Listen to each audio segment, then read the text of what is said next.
Hi guys, I am Natasha Charmaine. Welcome back to my channel, and if you are new here, please be sure to hit that subscribe button, and to all of you others, welcome back. Today we are at the track, and we're going to be talking about running. As you guys know, I am a runner, and I've been running for about 10 plus years or so, and today we are talking to Coach Tony, who is the track club coach for Central Park Track Club, and he's got a lot of insight on running, do's, don'ts, the best way to be effective. And I've taken all of my success is owed to this guy, whatever little bit of success that I have, but you know, all of my greatness is due to this guy. And so we're just going to talk a little bit about some of the things that go into running, for those of you who are interested in running and who have started and just don't know where to go to get those answers that you're looking for. This is the place to find it. So, Tony, yes. How long have you been running? I've been running now since 1975, when I first started running in 8th grade competitively, and won my first championship. Okay. At 880 yards. Races were measured in yards back then and not meters. Okay. But not to be confused with the new 800 meter. Good Lord. Right? So I date myself to the yards days. So 1975, I started running. I've been running since, pretty much. I've only 1 year I took time off. Okay. After the Olympic trials in 1980. So you actually tried out for the Olympics? The 1980 Olympic trials were in Puerto Rico, were canceled due to the Russian conflict in Afghanistan. So the United States. He's going deep. they boycotted the games, and so I was in Puerto Rico there. We had the pre-nationals, and we were all ready to go, and I just had to run sort of a qualifying standard. Oh, that's nice. Yeah. So, okay. but they told us that the next week, and the games were done. So that was after that year. I did quit for 1 year. I had to overcome that whole thing, but. But then since then, I've been running ever since, and I'm 60 years old, and I'm still running and racing competitively. So. Didn't you do the marathon when you were like, what, a teenager?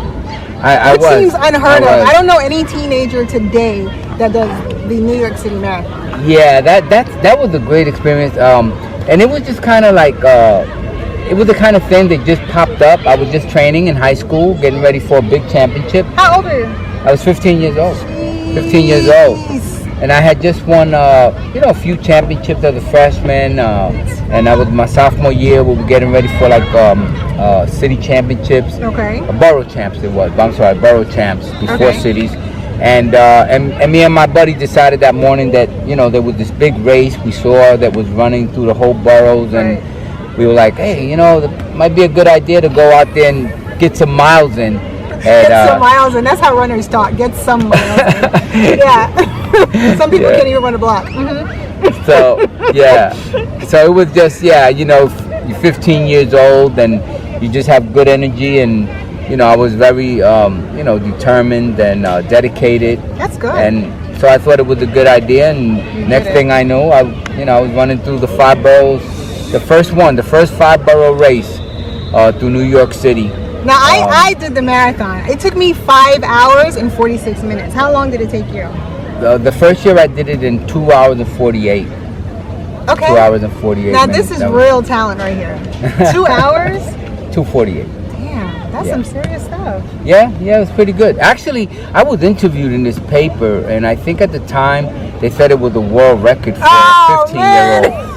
For 15-year-olds, but it was unofficial because I couldn't enter the race at that time, and even now I think it's a rule where under 18 they usually don't let you run that. What's like the youngest person that does the marathon these days? What do you think? Well, nowadays more, running has gotten so mainstream now that you just get a lot of kids that start running at like 6-7 years old. So that's the question I had for you. I see kids always training. They start off really young. Why do you think people run to begin with? Like, what is the whole passion behind running? Like, what do you feel? What is your passion behind running?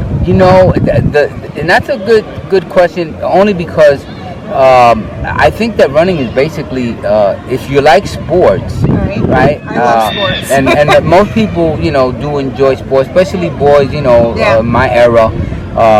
So any sport that you play, basically running is the key to almost any sport. You're right. So You're so right. whether you play basketball, whether you're playing baseball, whether you're playing football, soccer, anything, running is the key. You have to have like good endurance. You have to have speed.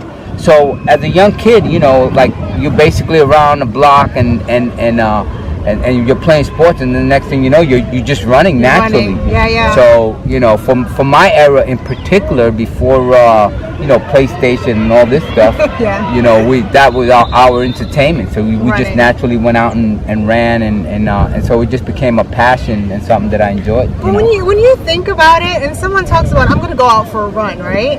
And they're out there for like 4, 5, 6 miles, and it's nothing. I mean, for some people like myself, we go out, especially when you're now starting out, it's so challenging, like the breathing and how it hurts all in here, and you're like hauled over trying to catch a breath, you know what I mean? And then your muscles and your legs, they start to ache. It's like, you think to yourself, why would I want to do that? Why would anybody want to do that? Right. And I guess it's mentally, it's a challenge for you, and a lot of people, it's all personal. Right? Yes. It's all personal. Getting over that hurdle. Right. Trying to do better the next time around. It's all about personal challenges, right? Would you agree with that? Sure. Yeah. I mean, to a large degree, it is a lot of it. It is personal challenges. In my case, it was more of a competitive perspective, right.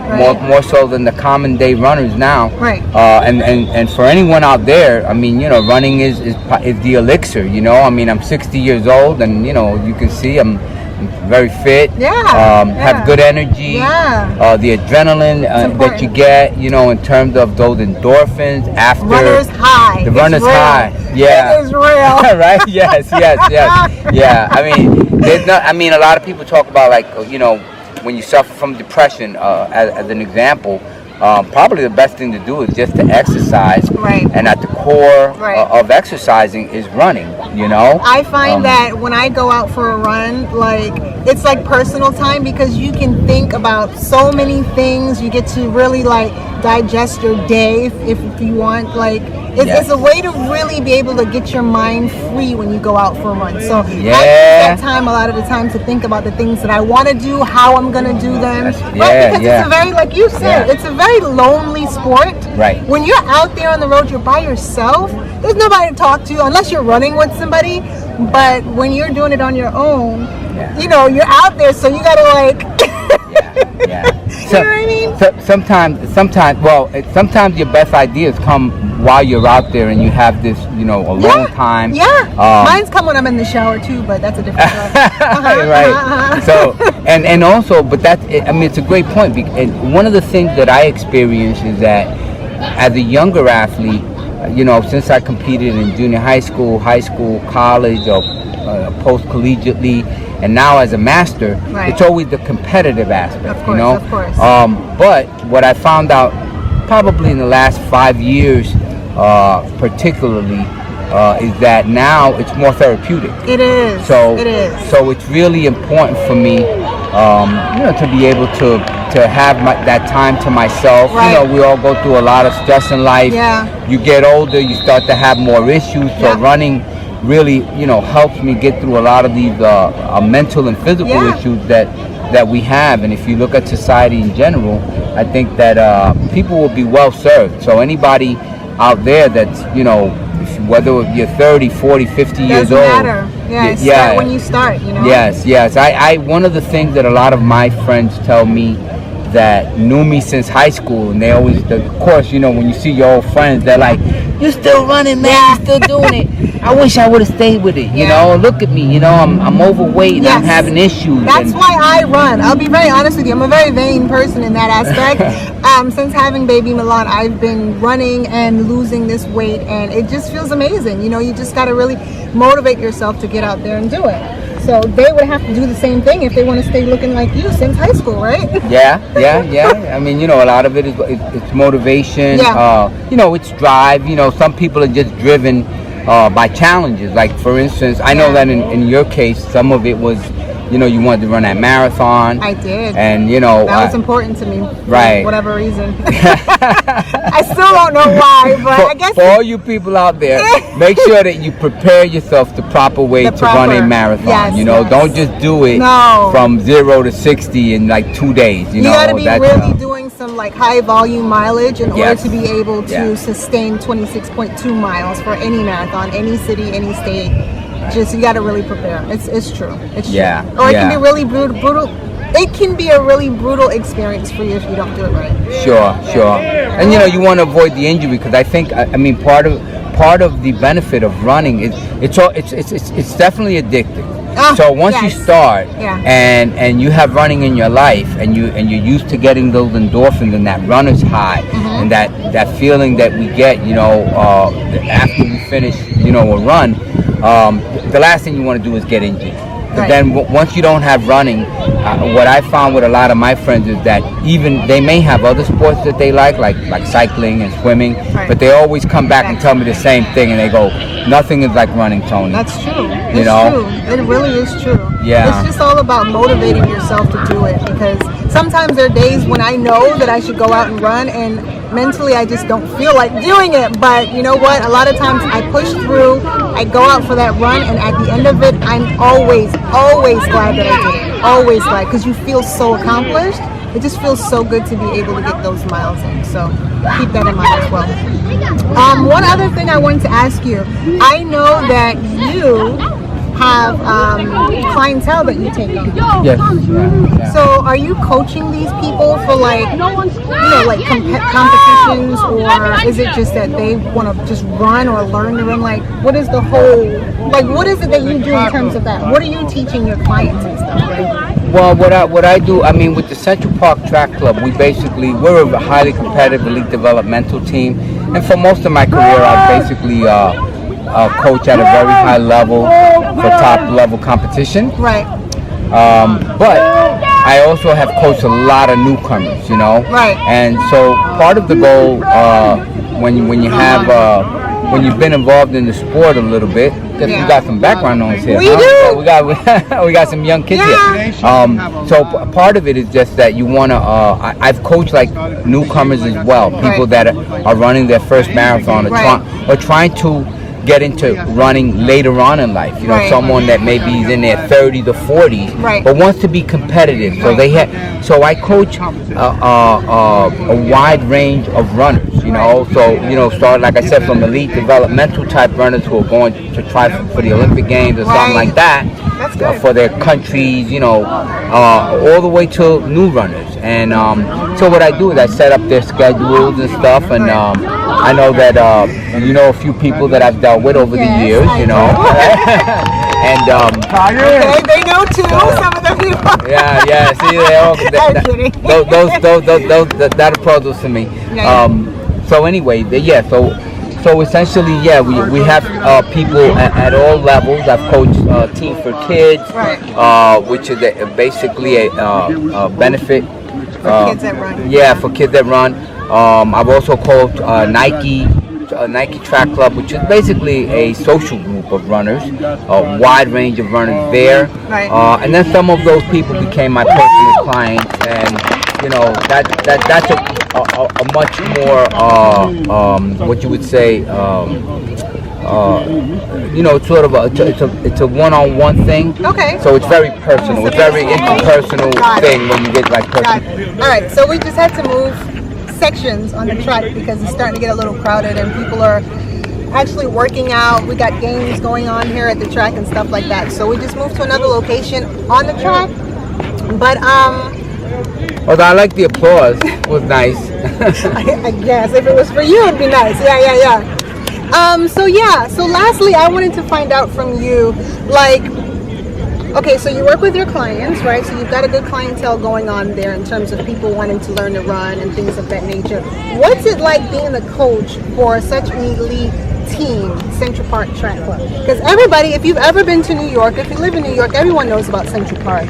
I'm not sure that you know about their track club, but their track club consists of some really elite runners, and I'm talking about people who've done really, really well in marathons. Some have even gone on to do Olympic trials and done Olympic games and stuff. So what's that like? Like, there's 2 segments, right, of the Central Park Track Club?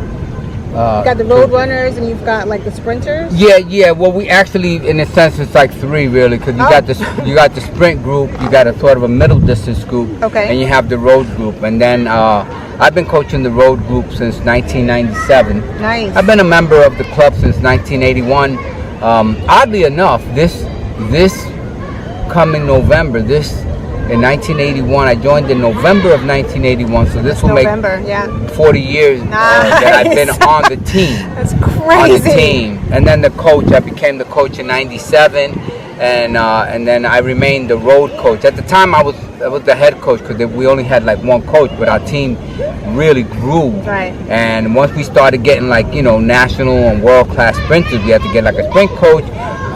Then we wound up getting a middle distance coach. And then a road coach. So I remained as the road coach, but I help out in all different capacities, but the main thing I do is for the road athletes. And I mean, it's great to have, I mean, my whole life I've my high school was a national level team. When at college, I was at Iona College, the University of Puerto Rico, and then Iona. And both of those were national level teams, well, Iona in particular. So it basically is something that I've done naturally over the years. It's sort of in my DNA, to be involved with that level of athlete. Yeah, that's I've actually trained with the club. They have practice somewhere in the city on the tracks. And I've ran with them, and these guys, we call them horses. Me and my boyfriend, we call them horses because they run so fast. And it's like, where do they even get the endurance to run at the speed that they're running and run for the length of time that they're running? And it's impossible to keep up with them. But you know what? You keep doing it, and you get better. Like, I remember training with them once, and I think one of the workouts that you gave was they had to run the entire track like twice at a sprint. Is that what it is? One of those workouts? It's what you call it, interval the training. Interval training. Yeah. Pardon me. Yeah. Unbelievable. I couldn't even run 1 lap at the track without rolling over. Yeah. I couldn't do it. Right. But honestly, the more you try, the better you get. And I was able to start doing 2 loops around the track. So I did get better. And it just goes to show that if you put in the work, then you will get the results. So in that aspect, let people know where they can find you if they're looking for personal, personal training or something. Yeah, sure. yeah. Where can they reach out to you? Yeah, my email address is Coach T Ruiz. That's TRUIZ at AOL.com. I know AOL is an old. He's old. He told you. I have an excuse. I keep it because a lot of runners come and they go. So one of my excuses for keeping my AOL account is that a lot of runners, will leave for a year and then they'll come back the next year. And so they have my, so I haven't changed the address, I do have a Gmail account though, but that's for my track club. Okay, so and if anyone is interested in trying to, I guess, qualify to be in this elite Central Park Track Club, where would they go? Well, you can either go to centralparktc.org. Right. That's our website. That's for Central Park Track Club, and you'll see, so if you're on that level, and I do warn you that we are an elite club, so I don't like to discourage people who are sort of newcomers, right? Because it's not fair. You have to build up properly, right? But if you're at that level and you feel like you need a real challenge and you've got a little experience, you can check out that website and you'll see what we're all about there. Yeah. So this was our whole running spiel, interview, conversation type video. Basically, if you want to start running, you can always reach out to Coach Tony Ruiz. I believe he's going to actually start his YouTube channel at some point, and you'll be able to get really good tips and good experience information on where to start how to start, and all the good information that goes into that. Also, I'll still be getting my run on, so you guys can always come back, check me out, see what I'm up to, how I'm losing my weight, and all the other things that I'm doing here. So I she's think doing great, by the way. I'm trying. She's getting down. She's getting back to that old, you know. Thank you. I'm shredding. Thank you guys for watching. I hope you enjoyed this video, and I'll see you guys in my next one.